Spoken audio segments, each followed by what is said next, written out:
మరియమ్మ తన తొలిచూలు కుమారుని కని పొత్తిగుడ్డలో చుట్టి పశువుల తొట్టిలో పరుండబెట్టెను. ఏలైనా వారికి సత్రంలో చోటు లేకుండెను. లూకా 2:27. ప్రియమైన క్రీస్తు సంగమా, ఈ వాక్యాన్ని ధ్యానిద్దాం రండి. క్రీస్తు జన్మించిన ఆ రాత్రి గురించి మనం ఒక్క క్షణం ఊహించుకుందాం. చలిగాలులు వీస్తున్న రాత్రి, ఆకాశంలో నక్షత్రాలు మెరిసిపోతున్నాయి. కాని భూమిపై ఒక తల్లి ప్రసవ వేదనతో ఉంది. ఆమె పేరు మరియమ్మ. నొప్పితో వంగిపోయిన ఒక యువతి.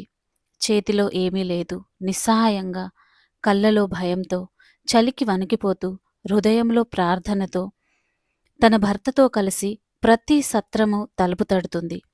ఇక్కడ మాకు చోటు దొరుకుతుందా అని. కాని వారికి సత్రంలో ఒక మూలైన చోటు దొరకలేదు. లోకం రక్షకునికి తలుపులు తెరవలేదు. కాని దేవుడు మాత్రం మూసిన తలుపులను చూసి వెనుదిరగలేదు. ఆయన కార్యం ఆగలేదు. రాజులకు రాజు, ప్రభువులకు ప్రభు అయిన క్రీస్తు దీనాతి దీనుడై పశువుల పాకలో జన్మించాడు. తొట్టి అయినా సరే అక్కడే రక్షణ ప్రారంభించాడు. మరియ తల్లి తన తొలిచూరు కుమారుని కనగా ఆ తల్లి గుండె ప్రేమతో నిండిపోయింది.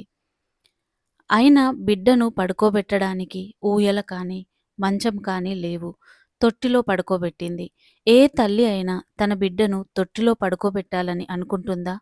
కాని ఆ తల్లి చేయాల్సి వచ్చింది. ఒక తల్లిగా మరియ తల్లి హృదయంలో ఆ క్షణంలో ఏమి ఆలోచిస్తూ ఉంటుందో తల్లి తండ్రి అయిన ప్రతి ఒక్కరికి అర్థమవుతుంది. కాబట్టి సహోదరులారా, మరియ తల్లిని గౌరవించడం మనందరి బాధ్యత. పశువుల పాక నుండి కలువరి శిలువ క్రింద వరకు క్రీస్తుకు తోడుగా నిలిచిన మరియ తల్లిని గౌరవించని మన క్రైస్తవ విశ్వాసం ఎలా పరిపూర్ణమవుతుంది?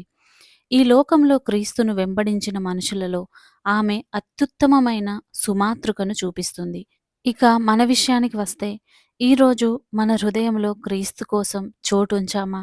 లేక భయాలు, బాధలు, గర్వం, లోకంపై ఆశలతో మన హృదయాన్ని నింపేశామా అని ఆలోచిద్దాం. దేవునికి కావలసింది వినయంతో నిండిన, విరిగి నలిగిన హృదయం మాత్రమే. పశువుల తొట్టి శుభ్రమైన స్థలం అయితే కాదు కదా! అయినా దేవుని రక్షణ ఆ స్థలంలో దిగివచ్చింది.